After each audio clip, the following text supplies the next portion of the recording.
Pagamos $45.000 para salvar la pierna de mi ex y él desapareció.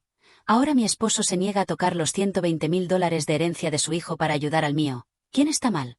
Bienvenido a Mich Historias de Reddit. Te invito a que te suscribas, actives la campanita y le des like. Eso me ayuda a llegar a más personas. Hola Reddit. Escribo esto sin esperar que me entiendan. Sin buscar aprobación. Solo necesito saber si en algún punto de todo esto estuve equivocada. Si mi instinto de madre fue demasiado. Si el amor por mi hijo se convirtió en egoísmo. O si simplemente elegí al hombre equivocado para intentar reconstruir una familia. No sé ni por dónde empezar. Supongo que por el principio. Por el día en que conocí a Roberto. Tenía 37 años cuando lo conocí. Venía de un matrimonio que me dejó destruida. De esos que te arrancan pedazos que nunca recuperas. Me tomó años salir. Más años recuperarme. Y lo último que esperaba era volver a amar. Pero Roberto era diferente. Tranquilo. Maduro. Viudo desde hacía 4 años. Con un hijo de 12 llamado Sebastián. Yo tenía a Daniel, mi hijo de 13 años. Un chico noble, leal, pero con el corazón roto por el divorcio. Roberto y yo conectamos rápido. Quizás porque ambos necesitábamos una segunda oportunidad. A los 6 meses me propuso algo, mudarnos juntos. Le dije que no estaba segura. No por él. Por la logística. Yo trabajaba medio tiempo en una oficina y completaba horas como asistente contable. Él era ingeniero, con un salario que triplicaba el mío. Le expliqué que si vivíamos juntos, quería mantener mis finanzas separadas. Porque tenía una meta, el fondo universitario de Daniel. Llevaba años ahorrando centavo a centavo. Era lo único que me obsesionaba. Asegurarle un futuro. Roberto no dudó. Está bien. Tú enfócate en Daniel. Yo cubro el 80% de los gastos. Así puedes ahorrar tranquila. Lo dijo tan natural, tan convencido, que le creí. Nos mudamos. La convivencia al principio fue tensa. Sebastián era reservado, serio, más callado que la mayoría de los chicos de su edad. Daniel, en cambio, era conflictivo. Energético. Todavía enojado por el divorcio. Era cuestión de tiempo para que aparecieran las fricciones. Sebastián no hablaba mucho. Roberto intentaba integrarse con Daniel.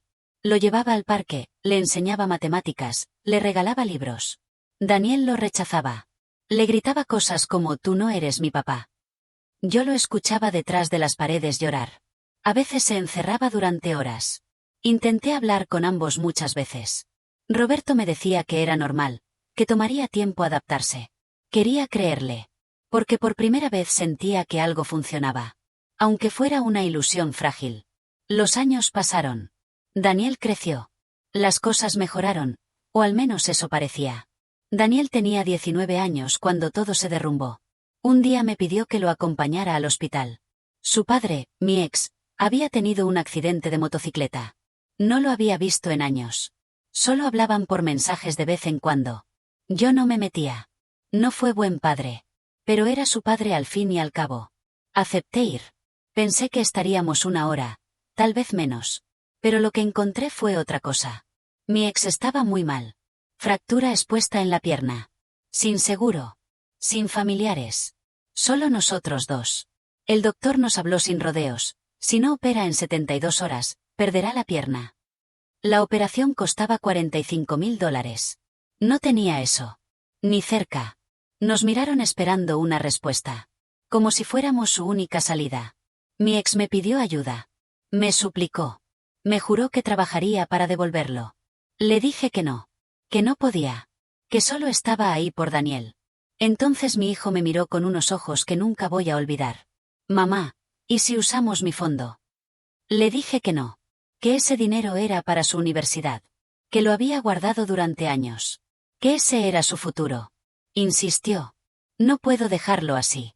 No puedo vivir con eso. Yo no. Me derrumbé. Cedí. Firmé la autorización. Transferí el dinero. Y con cada número que desaparecía de la cuenta, sentí que una parte de mí se quebraba. No porque no quisiera ayudar. Sino porque sabía que ese fondo no iba a regresar. La cirugía fue un éxito. Mi ex nos agradeció. Lloró. Dijo que pagaría todo antes de que Daniel entrara a la universidad. Sonreí. Y volví a creer, una vez más, en una promesa silenciosa. Pasaron los días. Las semanas. Luego los meses. El teléfono dejó de sonar. Mi ex empezó con excusas. Que no podía encontrar trabajo, que la pierna todavía le dolía, que tal vez podía pagar en cuotas. Después dejó de contestar. Y un día, simplemente desapareció. Le pregunté a Daniel si sabía algo. No, mamá. Tal vez perdió el teléfono, me dijo, mirando al piso. Supe en ese momento. Él también sabía que lo habían usado. Solo que no quería aceptarlo. No dije nada. ¿Qué podía decirle a mi hijo que acababa de enterrar su futuro por un padre ausente? Tenía $6.000 en la cuenta. Era todo lo que había sobrevivido del fondo universitario. Me había tomado 17 años juntarlo. Y ahora no alcanzaba ni para el primer semestre de una carrera. Volví a trabajar horas extras.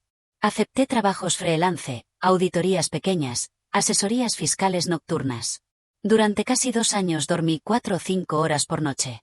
Logré juntar otros $8.000. 14.000 en total. Pero para un sueño como el de Daniel, que quería ser médico, eso era un suspiro. Y entonces, una noche cualquiera, cenando en silencio, Roberto soltó algo que me atravesó. Sebastián ya tiene todo listo para su fondo. Lo gestioné hace años con su madre. Son casi $120.000. Lo dijo sin tono. Sin emoción. Como si hablara del clima. Me congelé. 120.000. Asintió. Me explicó que su esposa, antes de morir, había dejado un fideicomiso con $85.000 para Sebastián. Y que ellos, como pareja, habían ahorrado juntos otros $35.000. De todo eso, él solo había aportado $18.000. El resto era herencia materna. No dije nada en ese momento. Pero algo se activó en mi pecho. Una chispa. Una rabia con forma de pregunta. Esa noche lo abordé mientras lavábamos los platos. Roberto, ¿has pensado en, no sé, compartir ese fondo? No todo, claro. Solo una parte. Para Daniel. No, respondió, sin siquiera mirarme. Ni siquiera una pequeña parte. No es mío, Laura. Yo puse una fracción. El resto lo dejó su madre. Sería deshonesto usarlo para alguien más. Pero vivimos juntos. Criamos a nuestros hijos bajo el mismo techo. Eso no significa nada. Se detuvo. Se volvió hacia mí. Significa que compartimos un hogar. No que tus decisiones financieras sean mi responsabilidad.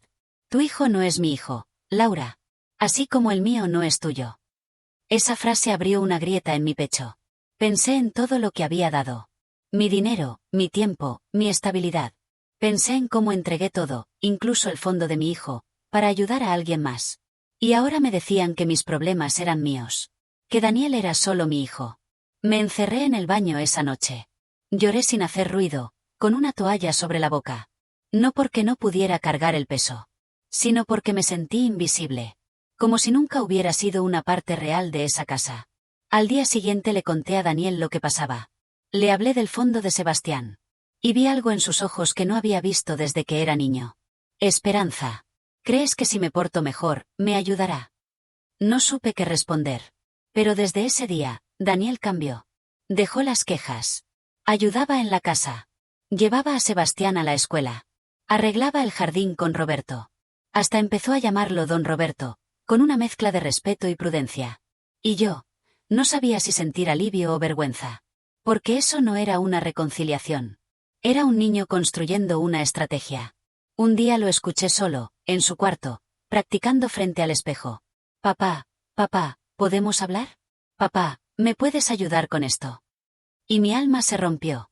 Durante 3 meses, Daniel se convirtió en el adolescente modelo. Ayudaba con las compras, con las tareas de la casa, con Sebastián. Le hablaba a Roberto con educación, incluso con alguna sonrisa ocasional. Y Roberto parecía notarlo. No con grandes gestos, pero con miradas menos duras. Con frases cortas como gracias por eso, hijo. Hijo. Una palabra que usaba con Sebastián sin pensar, y que ahora lanzaba con cuentagotas hacia Daniel. Como prueba. Como recompensa. Observaba todo sin intervenir. Tenía miedo de arruinarlo. De que si presionaba un poco, todo se viniera abajo. Así que esperé. Esperé el momento indicado para plantearlo, naturalmente. Y pensé que una cena familiar sería la ocasión perfecta. Preparé la mesa como en las películas antiguas. Lasagna casera, vino barato, luces cálidas. Éramos 5, Roberto, Sebastián, Daniel, yo, y la tensión invisible en medio. Después del postre, tomé la palabra. Qué lindo vernos así. Me alegra que, después de tanto, podamos decir que somos una familia. Todos asintieron, por educación o porque era más fácil que discutir. Daniel miró a Roberto con algo parecido al afecto. Gracias por todo lo que haces por nosotros. Roberto bajó la vista, incómodo. Lo vi como una oportunidad. Así que me volví hacia Sebastián. ¿Y tú? ¿Ya decidiste a qué universidad vas? Sí. Me aceptaron en la Universidad Estatal del Norte. Me mudo en otoño. Qué emocionante, respondí. ¿Y ya sabes cómo vas a manejar tu fondo? Sebastián me miró. Luego miró a su padre. Daniel bajó el tenedor. Roberto se puso tenso. ¿Compartirlo?, dijo Sebastián, como si hubiera escuchado la pregunta antes. Digo, ahora que son grandes, tal vez podrías considerar dividirlo. Ya sabes, para que Daniel también pueda estudiar. Sebastián se rió. Seco. Perdón. Son hermanos. Comparten techo, comparten historia. ¿Y sabes lo que pasó con su papá? No tiene otra oportunidad. ¿Y eso qué tiene que ver conmigo? Daniel lo miró con rabia. Porque sería justo ayudarnos. Tú tienes $120.000. Yo tengo $14.000. Di todo por mi padre. Ni siquiera sé si voy a poder estudiar. Sebastián se levantó. Actuaste por tu cuenta. No por mí.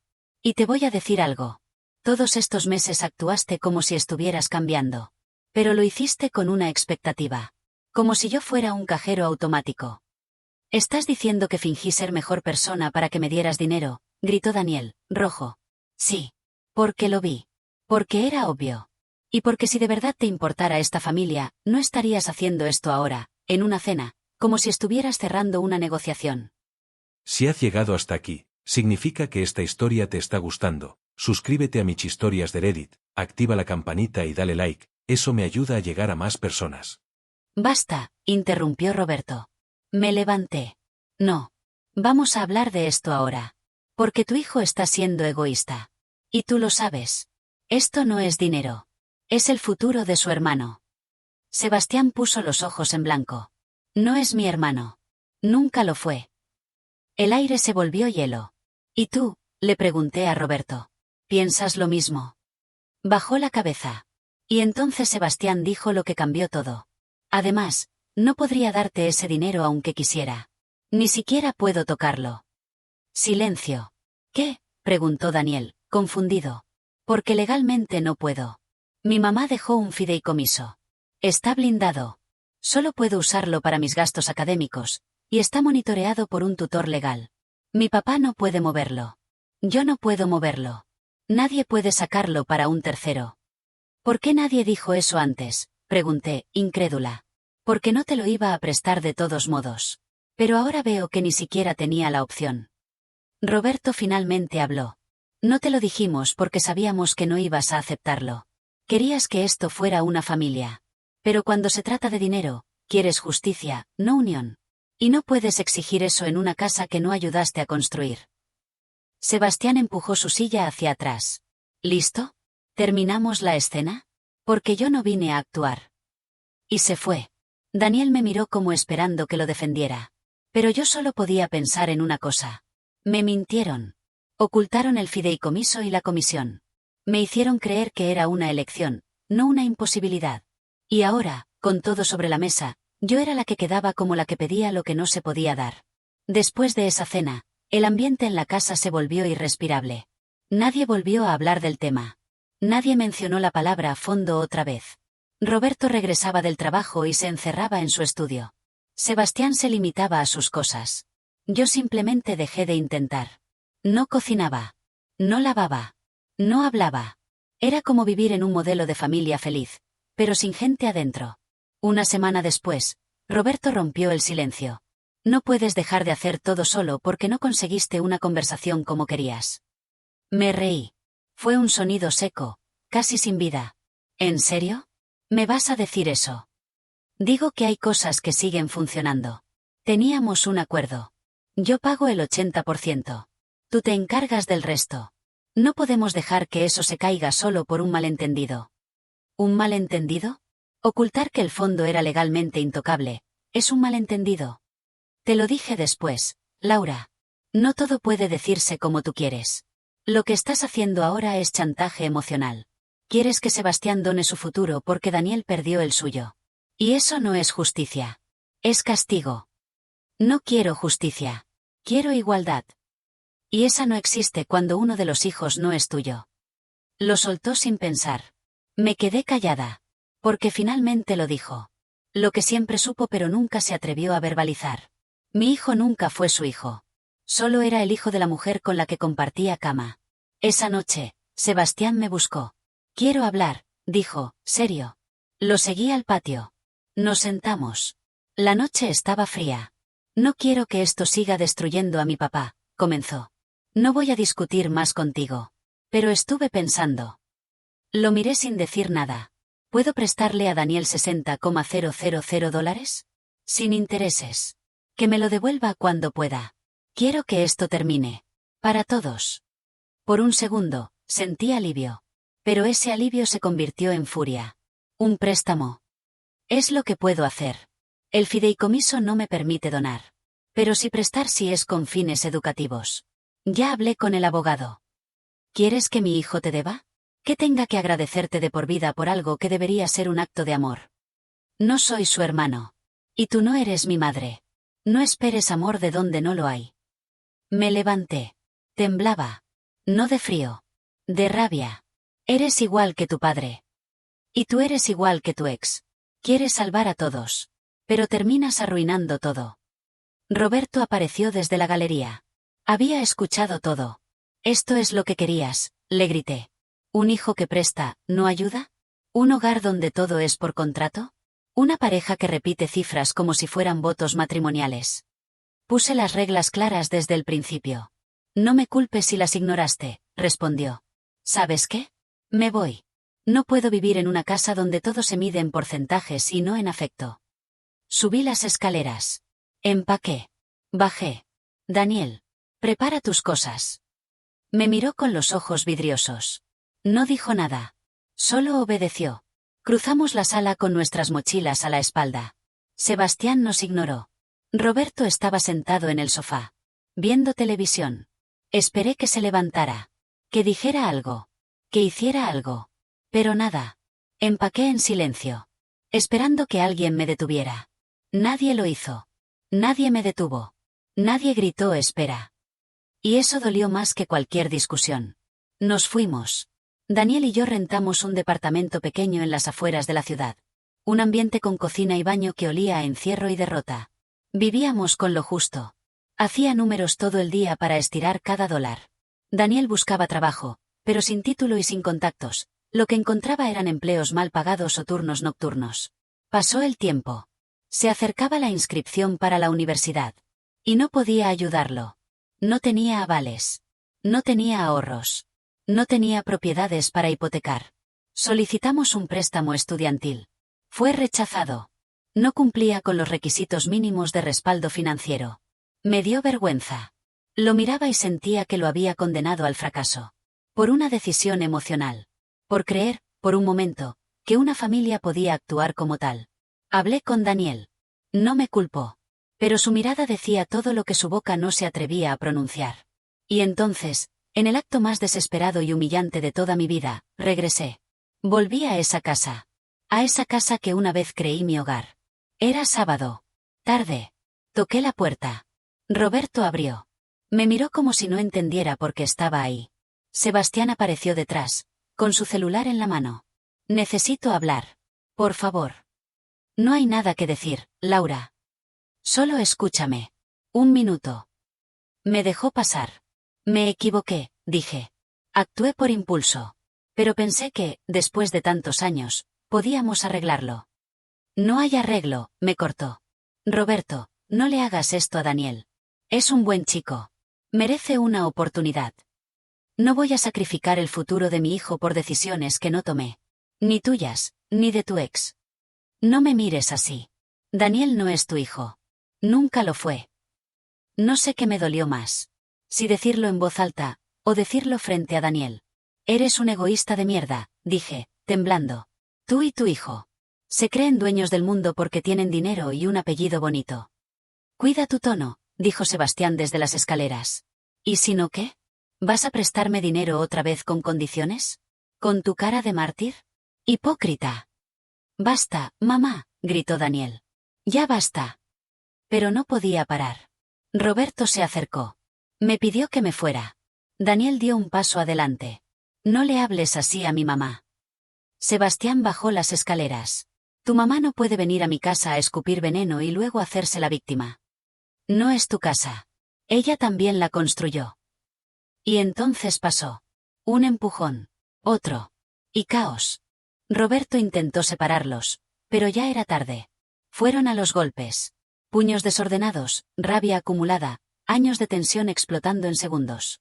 Grité. Los vecinos también. Y alguien, no sé quién, llamó a la policía. Llegaron en 5 minutos. Uniformes, preguntas, linternas. Separaron a los chicos. Roberto tenía el ojo hinchado. Sebastián tenía el labio roto. Daniel sangraba de la nariz. Y yo solo lloraba. Los agentes nos pidieron documentos. Nos preguntaron si queríamos presentar cargos. Roberto negó con la cabeza. No, esta vez no. Pero la próxima vez que aparezcan aquí, presento denuncia, agregó, sin siquiera mirarme. Nos fuimos en silencio. Esa noche, en casa, no comimos. No hablamos. Solo había oscuridad y la certeza de que algo se había roto para siempre. Nadie me ha hablado en una semana. Ni Roberto. Ni Sebastián. Ni siquiera los amigos que una vez me dijeron que era lo suficientemente fuerte para volver a empezar. Ahora soy la loca. La ex que armó un escándalo. La mujer que arruinó su nueva familia por querer igualdad. Y está bien. Puedo ser esa. La villana de la historia. La que gritó en una cena. La que exigió lo que no era suyo. La que forzó afectos. La que, según ellos, cruzó todos los límites. Pero ¿saben qué? También soy la madre que vació su cuenta de ahorros para salvar la pierna del padre de su hijo. La que trabajó hasta el agotamiento para que pudiera tener una mínima oportunidad. La que aguantó rechazo, silencio, indiferencia, y aún así cocinaba, limpiaba y ponía la otra mejilla. ¿Y a cambio qué recibí? Un esposo que nunca me vio como familia, solo como un cuarto más en su casa hipotecada emocionalmente. Un hijastro que calculaba cada palabra, cada gesto, como si su fondo universitario fuera el centro del universo. Y una casa donde todo se medía en contratos, cláusulas y porcentajes. La familia perfecta. Con condiciones en letra pequeña. Porque no se trataba de dinero. Nunca lo fue. Se trataba de ver a mi hijo sistemáticamente excluido. Sebastián tenía un futuro blindado, asegurado desde que nació. Daniel tuvo que suplicar afecto, respeto y oportunidades. Y cuando pedí un gesto de empatía, un solo acto de humanidad, me dijeron que estaba cruzando la línea. Roberto me dijo que mis decisiones no eran su responsabilidad. Que Daniel no era su hijo. Pero se llenaba la boca con palabras de amor, de familia, de acuerdos. ¿Y qué clase de padre hace diferencias entre los hijos que comparten su mesa? ¿Qué clase de hombre se sienta a ver cómo la madre de su hijastro se desarma y no hace nada? Yo no arruiné esa familia. Esa familia ya estaba rota desde el momento en que el amor vino con condiciones. Solo me tomó demasiado tiempo darme cuenta. Ahora Daniel no tiene universidad. No puede acceder a un préstamo porque no tengo forma de respaldarlo. Y Roberto vive su vida como si nada. Con su hijo brillante, su fondo intacto y la tranquilidad de haber protegido lo suyo. Sebastián me ofreció un préstamo. Lo rechacé. Porque eso no era ayuda. Era un recordatorio eterno de quién merece y quién no. La última vez que intenté hablar con Roberto, me dijo que yo era una bomba de tiempo. Que no veía más allá de mi propio dolor. Que siempre fui la víctima de todo y que me negaba a soltar. Tal vez tenga razón. Tal vez fui mi peor enemiga. Tal vez me convertí en la villana de mi propia historia. Pero también sé que fui la única que luchó por ambos hijos por igual. La única que pidió lo mismo para todos, aun sabiendo que me odiarían por eso. Y si eso me hace egoísta, entonces prefiero ser la egoísta que dio todo, que la neutral que permitió todo. Porque al final, hay algo que no pueden quitarme. Yo amé con todo. Ellos solo cuidaron lo suyo. Reddit, díganme la verdad, ¿soy yo la egoísta por exigir igualdad en una familia que supuestamente construimos juntos? ¿O viví durante años en una casa donde el amor siempre tuvo condiciones? Porque ahora mismo, sentada en este departamento de mierda con mi hijo que no va a poder estudiar, no sé si hice lo correcto o si simplemente elegí la peor batalla de mi vida. Solo sé que duele. Duele saber que nunca fuimos una familia real. Que solo fui una inquilina que pagó con trabajo emocional, pero sin derechos reales sobre nada. Y duele más saber que mi hijo paga el precio de mis decisiones. Así que díganme, Reddit, ¿estuve mal? ¿O el mundo está tan podrido que pedir igualdad entre hermanos ahora es un acto de egoísmo? Porque honestamente, ya no lo sé. Si esta historia te ha gustado, suscríbete a Michistorias de Reddit, activa la campanita y dale like, eso me ayuda a llegar a más personas. Miau.